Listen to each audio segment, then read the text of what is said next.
So welcome everybody who joined just now. Peter here, Text and Ina from 2A app. We are taking on the SMS as the distribution channel and all the wonderful things that you can do with it. Exactly. Hi.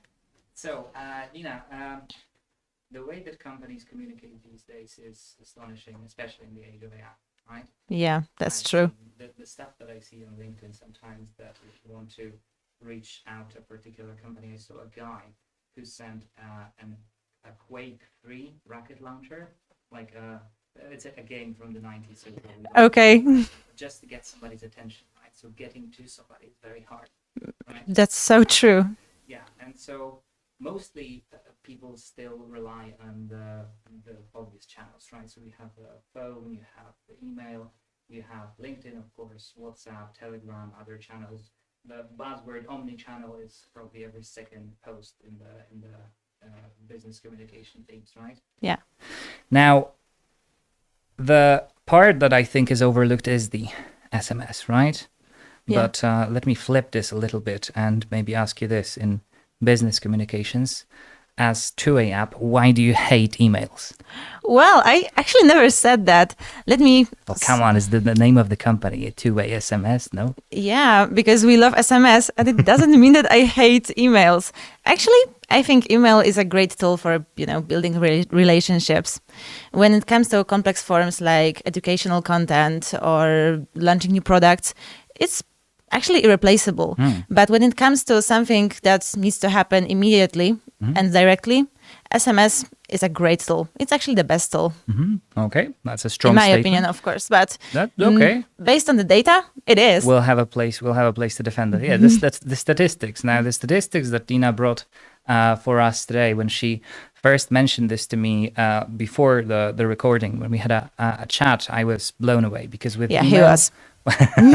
with email, what do you get? You get a delivery rate of close to 100%. You're great, but then you get the open rates of like what, 50% if you're well, good, right? 50% would be awesome if you're good, right? If everything is set up correctly. Now with SMS, it's a bit of a different story, right? Yeah, I could say in emails it's about 20 to 30% open rate, but with SMS the delivery rate is on 98%. 98, okay. Exactly.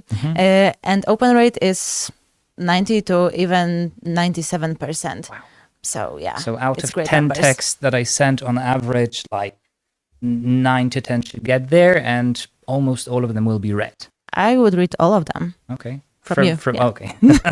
Of course. I'm glad that we got this that we got this clear. Now, some people may argue that this is, on paper it's great, but the reason that people receive them is because nobody silences, nobody turns on the notifications for SMS, right? And well, that's, one part of the story. The other part of the story, some people may argue that if you get an SMS, you automatically want to read it, and if it's from a company, then it might be seen as intrusive. Yeah, it definitely could. Like, I could agree on that. It actually depends how it's done, because if it's done poorly, then it could be intrusive. Like, imagine someone you don't know, you never texted them, sends you some kind of generic link, for example. Would you click on it? I get that quite a lot. No, although it does happen sometimes that people do click it, like and they lose all the money from their bank account. Or it's pretty like expensive lesson. Yes. Lesson number 1: never click on links from people you don't know. Okay, but but if they're on brand's domain, you could trust them. Right. So you get an SMS, and it is marked as the domain, as the brand that you contact them on behalf, right? Yeah, like if the link is, for example, www.text.sms.com, right, then it could be trustworthy, right? But if it's generic link that you don't know, then you shouldn't click on it. Also, if you have no previous history contacting that company, then you also don't trust them, right? So what we do at 2A is we collect numbers, and then after we collect numbers, we send a sign-up confirmation with, for example, a discount, and on the next campaigns are going out from the same number. So you have all of this in one thread. Right. So, for example, SMS could be intrusive if company collected the number, for example, I don't know, 3 years ago. And after 3 years, they wake up, it's Black Friday, and they're like, you want how are you something from doing? Avon or something like this? Yeah, I'd love to. We'll talk about this later. Yeah, Okay, you'll show me that catalog. All right. Yeah, but yeah, thinking about this, so one thing that I was really curious to see before we met was how you get all of those messages into one thread, because you can do this more or less with email as well, right? But like your mailbox is flooded, right, constantly. Yeah, mine is. I guess yours too. Right. And also we have the way of at least I do, and I'm sure many people in our audience as well, of hedging against the risk of getting too much spam. So you have your professional email, you have your private email, and then you have your spam email, right? Yeah, I have my spam email. I guess our audience have one too. Yeah. Do you have a spam number? No, I don't. Do you? No, not really. And this is why SMS is great. Because we carry our phones everywhere nowadays. Yeah. So when we want to reach our customer, what we need to do is just pop up on their screen. Like I'm pretty sure some of our audience is scrolling Instagram right now. Oh, if you are doing it, then stop, please, because it hurts my feelings, and I'm gonna cry after the show. So yeah, thank you. Okay, now the way that you can communicate via SMS with your customers, if you're a retail company, if you're a SaaS company, whatever other way of business that you conduct, most people would associate this with a one-way SMS, right? Which is, I have a marketing offer for you, I'm going to text you. And it works, for example, in complement with email, with other brand communications that you're doing, right? Now, what if I wanted to text back that number? Would this be possible? Yeah, like it could be possible. That's a great perspective, actually. SMS doesn't have to be used as broadcasting. It could be also a conversation. Like you could ask your customer what's their favorite animal or what's their favorite color. So you get a hook. You get them interested somehow, right? Yeah, exactly. And you could also text them via LiveChat with SMS and two ways, right? Yes. I smuggled this question, I'm not going to lie, right? So I could feel it. The way that, but I hope that coming clean to the audience is going to be appreciated as well. So two-way connects with LiveChat, and you can actually talk to the customers who text you in the same interface as you do in LiveChat, right? So this gets you an extra touch point at times where touch points are very, very, very expensive, right? Oh, yes. And everybody wants omni-channel, and this gets you a step closer to that. Okay. Now, so there is the 98% of delivery, 98% of delivery, and 90% of open rates. But how do you make it coherent? Like, what should you put in email versus in SMS? Because if I get an SMS that's 25 lines, I'm probably not going to read it. Yeah, I wouldn't read it either. Yeah. And I'm pretty sure most of customers wouldn't read it either. So what you should do with SMS is have it for more like flash sales, like some holidays maybe, and short forms of contact when you want some reaction from your customer immediately, right now. And you're popping up on their screen right now with your message. So there is a higher chance they would interact immediately. Right. And then when you, in two-way app, and I appreciate we haven't touched on this before, so I don't mean to put you on the spot, but can you also launch campaigns via SMS once you have those numbers based on any signals? Like, for example, somebody visits your page, or there's a holiday coming and you know that these products are really hot during the holiday time.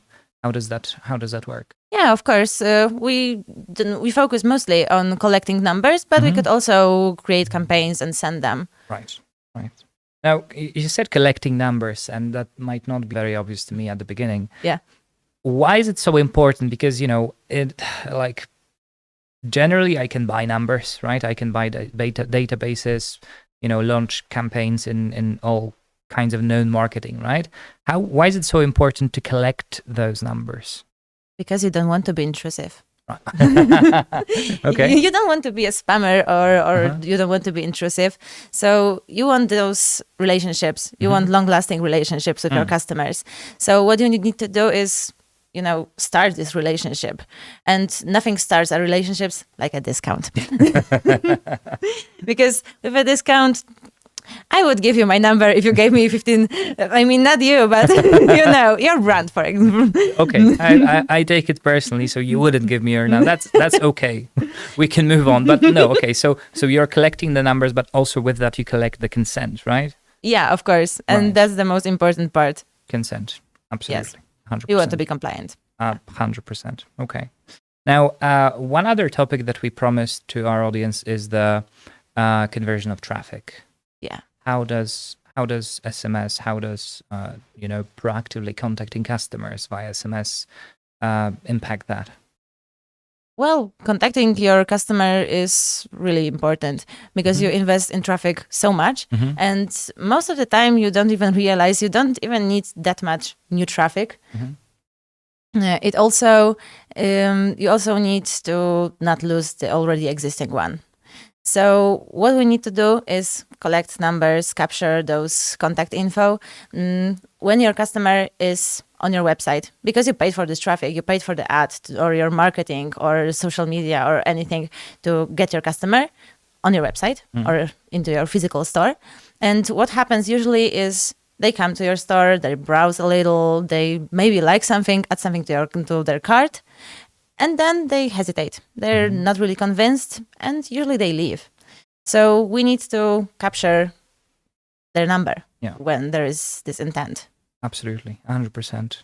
So this hits the right notes with me, because this is what we do to a very high extent with text, right? Yeah. So when you have visitors, again, you have 100,000 people on your store. You paid God knows how much for marketing efforts and branding and getting out there in the market, and you actually have the audience on the site, right?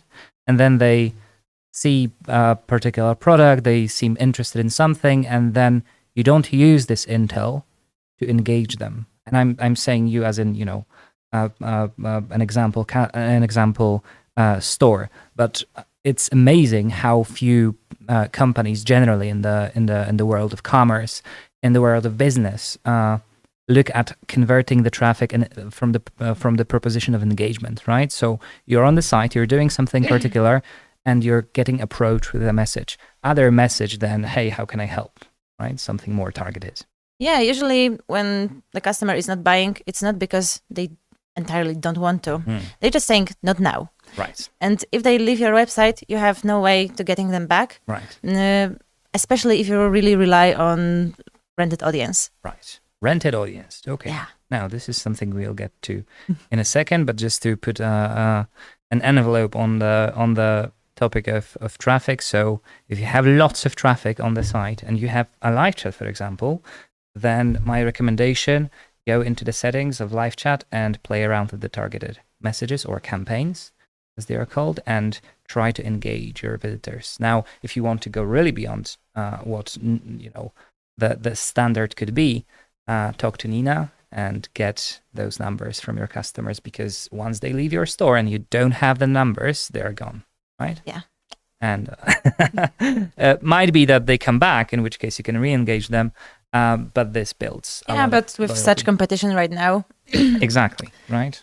Yeah. It's not really likely. Yes. When you buy something yourself and you go into 10 different domains and you drop out of the first 5, how likely are you to visit any of those again?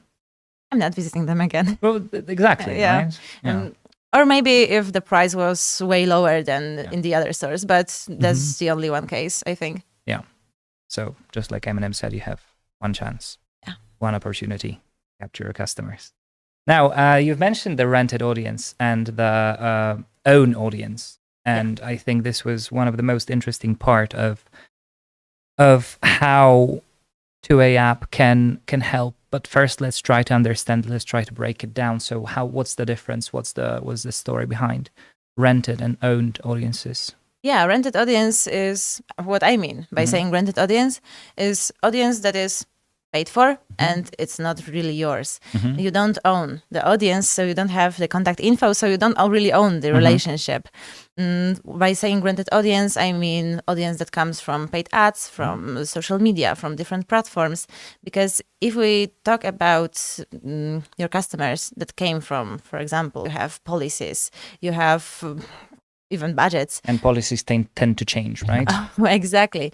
Like one day you have few or tens of or hundreds of thousands of audience, and the next day they can even delete your account, and then you're gone. What happened yesterday to HeyReach, right? This company which enables brands to automate a part of their LinkedIn efforts. They got banned from LinkedIn.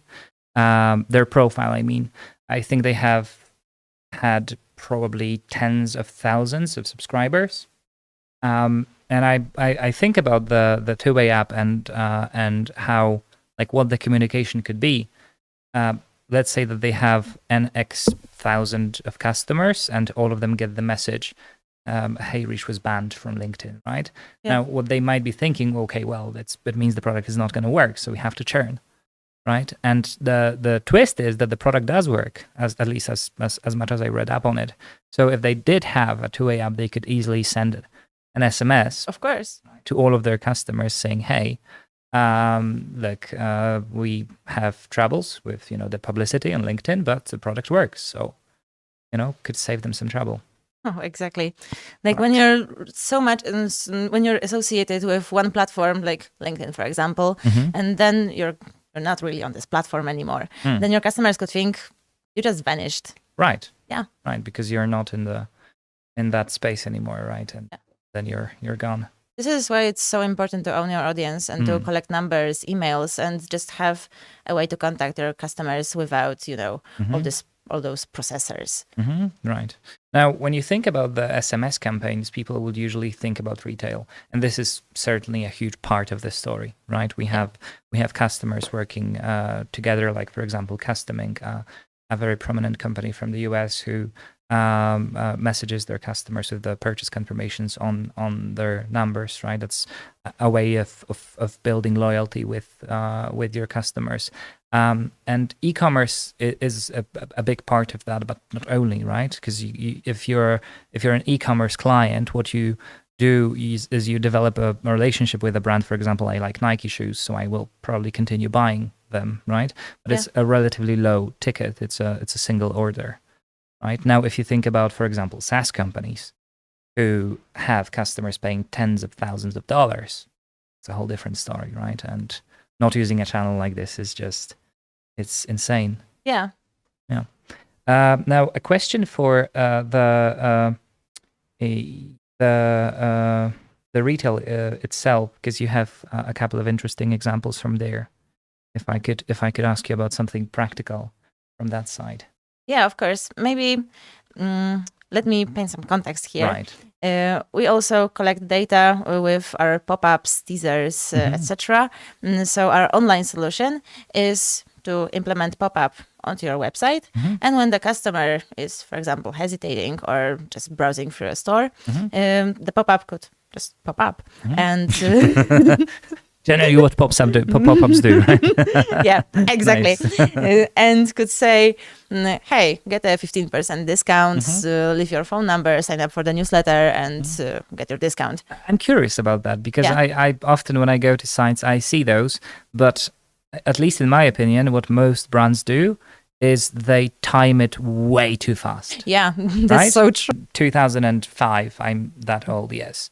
When you went, on the internet, what you did was, go to the site, browse. Now it's go to the site, close pop-up, accept cookies, close the first pop-up, then close an annoying chatbot that's not, well configured and not approaching me at the right time when I need it, but just, face up, and then close the second pop-up, and then maybe if you're lucky, you get to browse the site, right? Yeah. Now, is this help us out here? How do we make it right? How do we make it, how do we make it not annoying the hell out of our customers? Yeah, we could obviously pop up the the second your customer comes into your store. Right. But it's not about this. Like, we don't want that.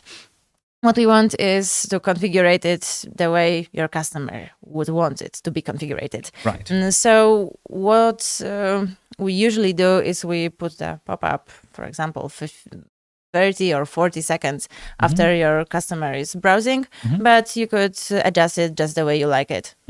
So, for example, if I wanted to set this pop-up to target specifically hesitant buyers. For example, I see somebody has been staring at those shoes that I'm selling, and they've spent 3 minutes on the site.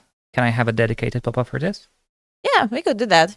Also, we have something like teaser, or maybe we could call it floater, for example, in the left corner of the website. So when you close the pop-up, it doesn't just vanish, and in most cases, it just vanishes and you don't have a way to get back to those discounts. Right. But you have to refresh, but then the cookies are remembered, right? And yeah. I was in that position so many times. Yes, like, and I do want the discount, but it was given too early. And you know what I did? I just left. Yes, yeah, I can imagine. In most cases, I would be so frustrated that I didn't want the product anymore. Exactly. So like, what we want to do? Shoes just F off. Yeah, right? yeah. I will go barefoot. Just leave me alone. Yeah.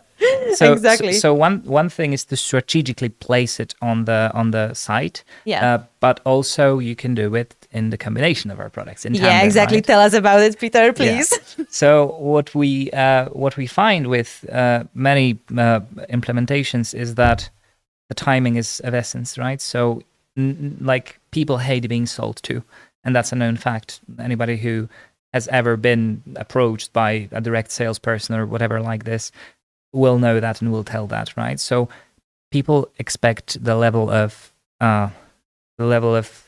say assistance that enables you to make the best buying decisions, right? And what we do at Text is we put your support on offense, and we put your support in the place where they can be the best possible advisors for customers in the best possible moments, right? So when somebody is lost on the site, when somebody visited a sequence of pages, right? When somebody displayed a particular behavior that we know by, our data is leading them to leave the site and never come back again, we approach them with the right message. And within the widget, you can also leave the number, right? So you can have best of both worlds. Now, yeah, it's a win-win situation. Yeah. Now, before this sounds too much like TV market, let's have a look at the offline. So this was also pretty interesting to me and pretty clever. We wanted it to be clever. Yes, and you succeeded very much so. Thank you so much. So, how can you do SMS marketing offline in brick and mortar stores? Is brick and mortar something like the place where you can actually leverage this, or? Yeah, actually, yes. And the biggest problem of physical stores is that almost whole traffic is totally anonymous. So what we wanted to do is collect numbers, but no. I mean, the cashier could ask about the phone number, but but would you say out loud your phone number? I wouldn't. I don't know. Depending on the cashier, probably, but yes, probably not. No. Yeah, same goes with email. Like people are not very eager to form paper forms and make queue even longer. So what we came up with is our stickers, where you have NFC technology and QR codes. And when the customer taps on this sticker, for example, it works great near checkout, where cashier actually could say, hey, you will have a discount, just scan or tap your phone. And it works wonders, actually. But my favorite personally use case is from one of the biggest European fashion brand from the LPP group, where we put our stickers in the changing room. So it's a pretty smart placement. Okay. Yeah, they tap their phone while they were hesitating because it's the place where you hesitate. You think, hey, does my I don't know, belly look big in this or not? I don't know. That's a question I would ask 10 out of 10 times. Yeah. So then your customer taps the phone against the sticker and is taken to the dedicated landing page with a form where they can leave their phone number and get a validation code, because we validate those numbers in real time. Right. It also works like this in pop-up, which I forgot to mention before. So the landing page works as pop-up, but in real life. So tap the sticker tab, then taken to the dedicated landing page, and after this, the customer gets the validation code in real time, and after the validation, the discount is already on via SMS, sent via SMS. Are there, because by like this, the use case seems extraordinary because it adds to everything that the company might have been doing marketing and sales wise, and just adds. Well, technically, like pure revenue from the customers that you engage, right? Now, do you have any data on how well it worked? Like how many numbers they've collected over what period of time? Of course. There are very cool statistics. Let me start with 90% of the coupons that we sent via SMS from those stickers were used. 90%? Yeah, okay. That's crazy, actually. Let that sink in for a second. So you sent X number of SMSs and 90% of those coupons were redeemed. Yeah. Wow. Okay. What's really cool is we came up with the idea of barcodes, like discount coupons as a barcode that you can show to the cashier, so you don't have to waste time. So I wouldn't want to just spell 10 digits discount code. Yeah. So just barcode, scan. That's it. Okay. Exactly. Also, we collected 500 contacts per salon during 1 month in one physical store. Okay. And 82% of those customers weren't in the database before. 82%. So yeah. So 82% of 500 entirely new leads potentially. Exactly. Hot with intent visited your store. Yeah. And you can contact them. You can text them anytime. Yeah. Also, after they were collected, we had the statistic that 54% of those contacts never shopped online in this store. So we could also convert them to online. Yeah. I mean, the buying habits are changing of their own generationally, with different wealth groups and so on, right? But converting shop goers into online buyers is something that I don't think brands project how much influence they can have over, right? Yeah. And this is a pretty cool step of how we can do it.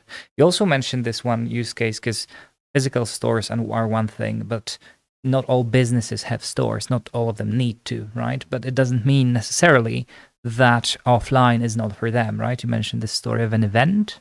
Yeah, we could also do this during events. Okay. So it's not necessarily stickers. It could also be, just a QR code. Yeah, with NFC for something like PCV and some plastic badges or even T-shirts of your crew.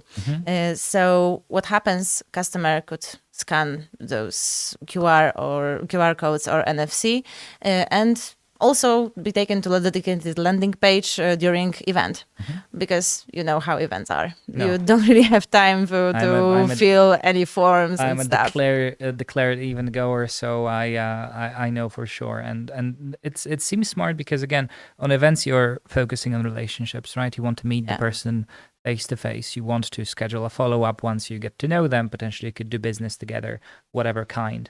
But this enables you to act at scale. Right, without without losing the personal touch, right?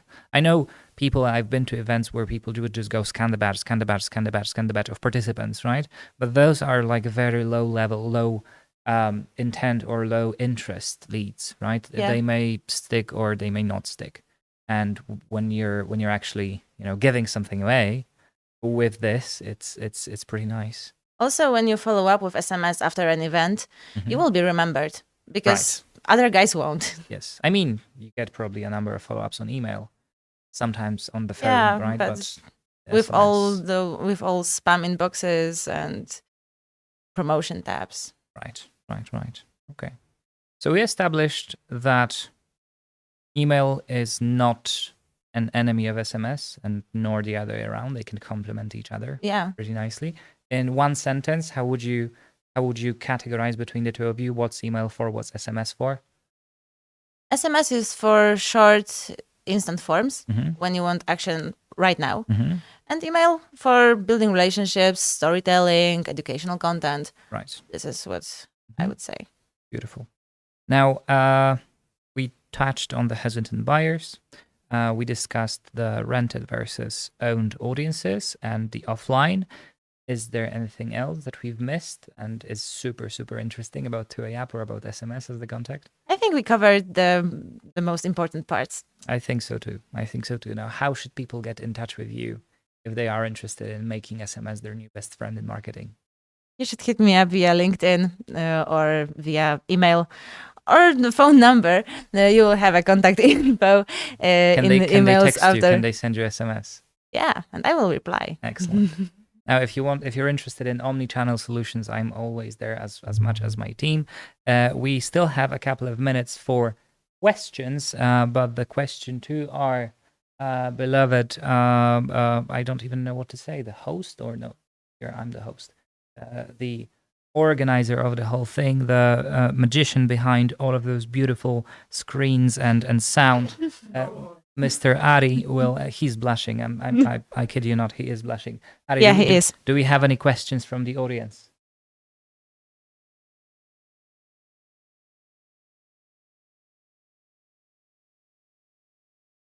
Yeah, sure. Let me open. Yes, I put my phone on the airplane mode so it doesn't provoke unnecessary signals. Opening stream right now. Should have it handy a bit earlier. Nothing on YouTube, eh? Right. Because we are simultaneously on LinkedIn and on YouTube. All right. Oh, okay.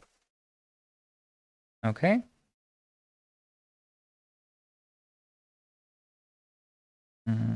Let me open the... So you're opening LinkedIn or...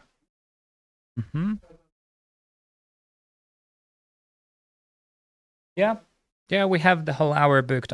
We were anticipating... Right. So if you've... well, we hope you enjoyed what we discussed. And if you've listened and in the meantime had any questions, then feel free to pop them into the chat. Okay.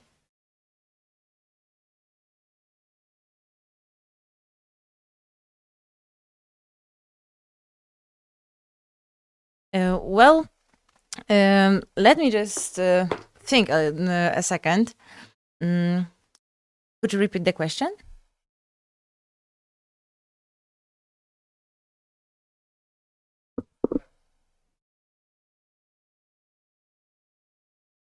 So somebody is shopping and they have a cart, they've added some products, they leave the site, and you want to bring them back with SMS. Yeah, actually, I got the question. I just needed to think about it a little bit. I think our customers do it outside of our system. They just, trigger an action. So they have all of this information. So, yeah. So it's not tracked within. Yeah. Yeah. For text and for LiveChat, that would very much vary between the types of companies we work with. Retail can often see a between 5 and 15% revenue uplift from simply putting their service on a fence. It does not specifically address the cart abandonment. So we're happy to follow up with the person with more direct data on that after the webinar.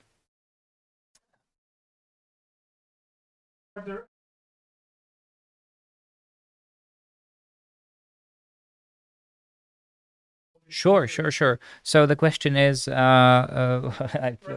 restrictions on countries where NFC can be used. Actually, there are no restrictions. It just needs to, the checkbox with consent needs to be, adjusted to regulations of particular market. But there are no, regulations about the whole NFC and QR Right. codes It's thing. pretty young Technology. well, it's been around for a while, Yeah. right? But it hasn't been very harmful or very Yeah. used in a bad way. Ari, I have the stream in here, so I have the questions here, so I can just read them directly. I have one more here from YouTube. How does a LiveChat agent know when to suggest that a customer leave their phone number? It's quite personal info. Of course, and that's the question of timing, because if you're storming the customer who just got to your store or to your website with a request about the information, you're much more likely to get a single middle finger than 9 digits from that customer. So you have to know that they are interested. So you have to see if there is an intent. Usually the intent is shown by the particular sequence or number of pages they visit, particular products they click and maybe add to cart. In e-commerce, at least, in business to business or industry to industry, this can vary. But what's universal across all businesses is that trust comes before the ask. So you give value, you have great products that somebody may want to buy. And only then, once you prove this, you earn the right to ask for their contact, right?